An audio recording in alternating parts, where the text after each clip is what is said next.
Long before the Second World War, Canadian women had already proven their dedication in uniform.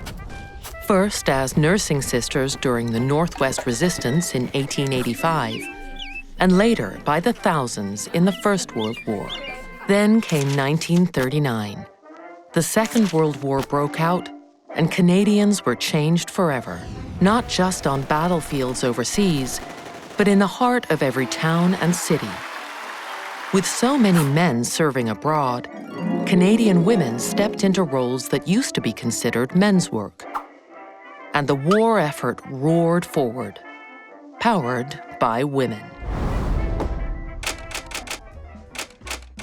During the Second World War, 4,480 nursing sisters served across all branches of Canada's military medical services. These women provided medical care in extremely challenging conditions, often in field hospitals, converted buildings, general hospitals filled with injured and convalescent servicemen, prisoners of war, and civilians, or aboard hospital ships, caring for wounded soldiers far from home. For the first time in Canadian history, women's medical roles in the armed forces expanded beyond nursing. One of the trailblazers was Jean Flatt Davy, who became the first female doctor to receive an officer's commission. In total, approximately 60 female physicians served as anesthetists, radiologists, and bacteriologists during the war, some of them overseas. Outside of the medical realm, some 45,000 Canadian women enlisted in the Air Force, Army, and Navy. As more men were needed for combat, women initially trained for clerical and administrative roles instead filled roles in trades, communication, and intelligence work. Mi'kmaq elder Margaret Pictou Labillois, for example, became a photo reconnaissance technician with the RCAF Women's Division, hanging out of airplanes to take photographs of roads and bridges, while her brothers and future husband served overseas. On the home front as well, women stepped into roles that had previously been reserved for men. With so many men overseas, Canadian factories were short of labor, and women answered the call.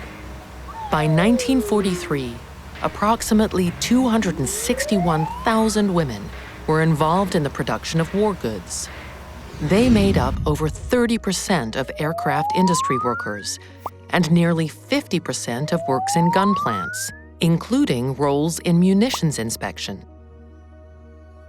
One of the most famous was Veronica Foster, nicknamed Ronnie the Bren Gun Girl. She became the face on posters and ads showing that building weapons wasn't just tough, it was patriotic, important, and even glamorous. Her image helped shift public ideas about women's roles. These factory jobs were critical. Without them, Canada wouldn't have been able to keep up in providing supplies for its military and allies. Beyond the factories, women preserved the domestic economy and morale. They grew victory gardens, raised funds for hospitals, ambulances, and hostels, and volunteered for organizations like the Red Cross and Federated Women's Institutes. Another group of women were shaping the war from the shadows. At a top-secret training and communications center near Whitby, Ontario called Camp X, women like Evelyn Davis and Winifred Davidson, members of the Canadian Women's Army Corps, decoded encrypted messages and transmitted intelligence to and from Bletchley Park, London, New York, and Washington. They worked around the clock, 365 days a year, handling high-speed Morse code and punch tape systems. Their work was so secret, even they didn't know the full extent of their own mission until years later. The Second World War transformed the role of Canadian women in uniform and at home. From field hospitals to shipyards, from decoding messages at Camp X to serving on the front lines of medicine, from factory work to relief work, they showed courage, resilience, and skill.